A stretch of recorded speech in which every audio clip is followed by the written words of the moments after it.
In this video, I'm going to share with you how you restore your faith in love. I emphasize that word for a reason because it was there once upon a time. And there's something that's happened, maybe even continuously, that has left you questioning.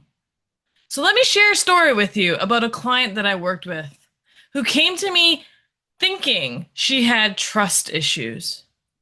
And so as we started to talk, she has been in a long-term relationship.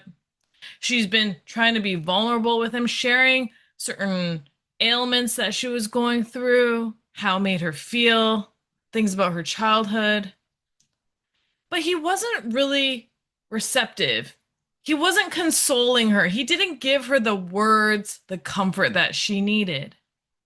But when he was going through something troubling, when he was experiencing his own difficulties, she was there for him. She was a shoulder to lean on. And she was really upset, low key, resentful about this, but continued on thinking if I just keep being there for this person, things will change.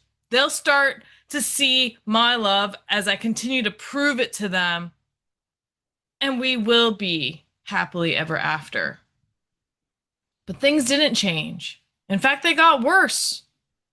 And she was at the crossroads of separating or staying with him after years of being with one another. So when we started digging through this, the trust issues that she came to me with, feeling like she couldn't be herself, she couldn't express herself, she couldn't share herself with her partner, she started realizing that this was a pattern in her life, even from her father, and that she would be vulnerable with her father and he wouldn't be really receptive in a way where she felt like she was heard and understood. And so, what we started to uncover as we dug down a little deeper wasn't that she couldn't trust people, because clearly she could trust people by sharing things with them. But what she really found out was that she was missing a capacity of love that she didn't understand yet. The faith in love, having faith that people could love her.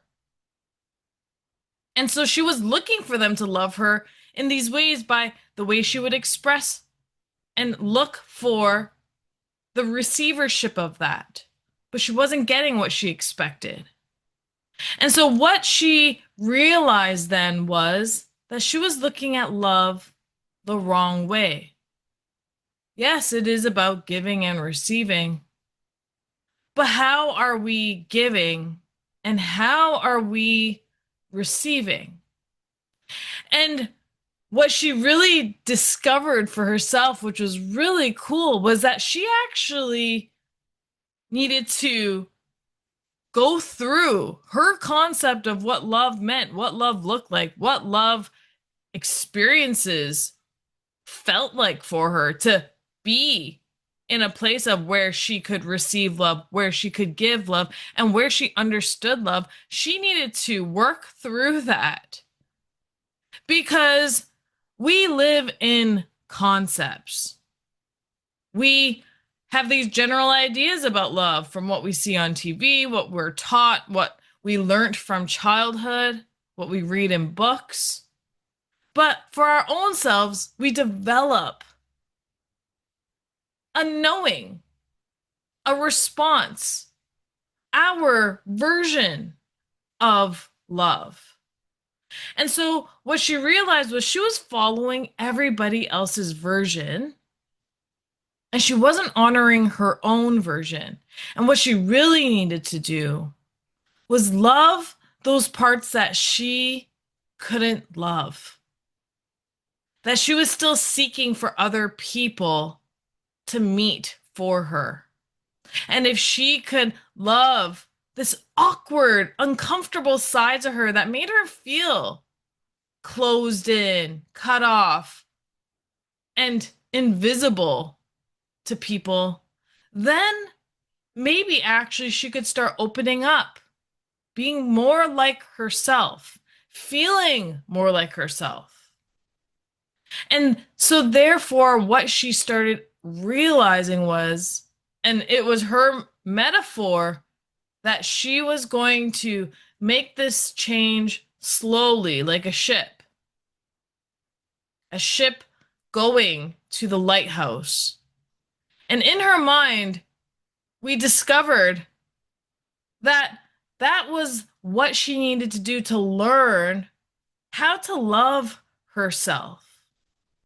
And so I said back to her, do you know that ships actually take quite a long time to make a turn? And she took that as an implication of that she gave herself permission to use time to love herself again, to find love in herself.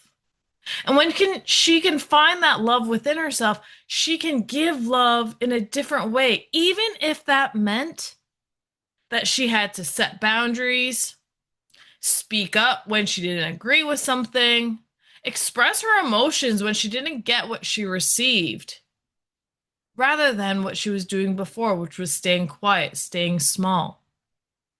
And so for her, love started with her and how she was loving herself. And based on that, then how other people loved her and how she would interact with that. And therefore, she regained her faith in what love was for her. So, if this is something that you struggle with, that you would like to dig down deeper, because we've created these beliefs, we've acted on these concepts, we have made judgments about ourselves that really hinder our ability to open up, to trust, to love, to be ourselves, then get in touch with me for a complimentary consultation where we can talk about this very thing and how it's been affecting you up until now and see how we can help you transmute your concept of feeling unloved right now and go to the places of your mind where it will extract the information that we need to help us make the changes that you want. I hope you're able to get some value out of that today. I'll see you soon.